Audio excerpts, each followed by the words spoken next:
Have you ever felt like your world was crumbling around you, blessed with a loving family and abundant wealth? But in a series of swift and devastating blows, it all vanished. His children perished, and his body was afflicted with painful sores. In an instant, we face anxiety that threatens to overwhelm us. It's rooted in who we trust when everything else is stripped away. His faith wasn't dependent on blessings or comfort. Job poured out his heart to God, expressing his confusion, anger, and grief. He wrestled with the seeming injustice of his situation, yet even in his darkest moments, he never abandoned his fundamental trust in God's goodness. In those moments, Job's example challenges us to hold on, to keep trusting, even when we don't understand. It's a choice to believe in God's faithfulness, even when everything around us seems to contradict it. This kind of faith doesn't just survive the fire, it's refined by it. It was anchored in the unchanging nature of God himself. When doubt creeps in, or despair threatens to overwhelm you, come back to these words. Yours can too. It's not about having all the answers or feeling strong. It's about choosing to trust one moment at a time, even when it hurts. Let them remind you that even in the deepest valley, God is worthy of your trust. When we can't trace God's hand, we can still trust his heart. Your faith, like Job's, can become a powerful testimony not of a life free from pain, but of a trust that endures through the darkest nights. Your persistent faith, your choice to trust even when it's hard, can inspire and encourage those around you. Have you experienced times when, like Job, you've had to choose faith in the face of devastating loss? It's about a trust that goes beyond circumstances, a gratitude that transcends possessions, and a love for God that survives even the harshest trials. And he is able to bring beauty from ashes, hope from despair, and new life from what seems utterly lost. Perhaps you're in such a season right now. If so, I invite you to make a simple yet powerful declaration. Let your faith rise from the ashes, for in the end, it's not about what we go through,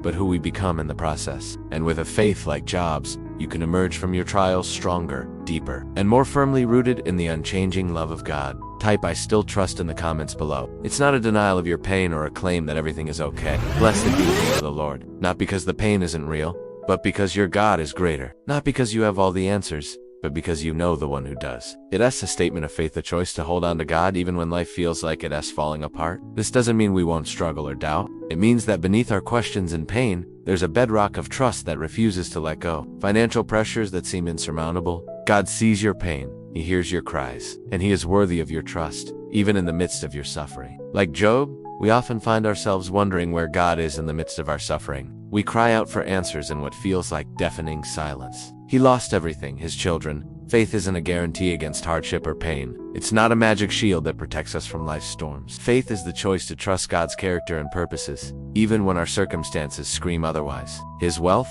Instead, it's the account of a man who chose to trust God even when his world fell apart. There he sat, covered in ashes, scraping his wounds, utterly broken. Yet, in the depths of his despair, he uttered these remarkable words. The Lord gave, and the Lord has taken away. Blessed be the name of the Lord. Job's story is a testament to unwavering faith in the face of unimaginable loss. He was a man of great righteousness and prosperity. In that moment of total devastation, Job could have cursed God and grieved the loss of all he held dear. His pain was real and visceral. Yet through it all, he never let go of his fundamental trust in God's goodness and sovereignty, abandoned his faith, or given in to despair. Instead, he chose to trust. His response wasn't a stoic acceptance or a forced positivity. No, Job's faith was raw, honest, and deeply human.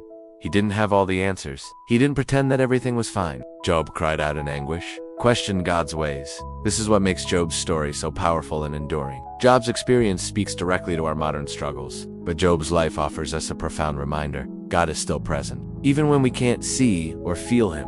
Job teaches us that true gratitude isn't based on what we possess or experience. This kind of faith is honest. It doesn't shy away from hard questions or suppress genuine emotions. Job's journey reminds us that faith can endure even in silence and confusion. In our own lives, we may face seasons that feel like Job's times, when loss piles upon loss, and our prayers seem to bounce off the ceiling. Real faith is persistent. It's not based on feelings or circumstances. If you're walking through a dark valley right now, let Job's story be your reminder. Take a moment to reflect on your own journey. Save this video for the days when your heart needs hope. Job's faith rose from the ashes of his former life, stronger and more refined than ever before. Remember, the same God who was with Job in his suffering is with you now. He sees your pain. He knows your struggles. So hold on, dear friend. In the end, Job's story isn't just about loss and restoration. It's about the transformative power of faith that refuses to let go. As you face your own challenges, big or small. Let Job's words echo in your heart. The Lord gave, and the Lord has taken away. Your story, like Job's, can become a beacon of hope for others walking through dark times. So today, no matter what you're facing, choose to trust.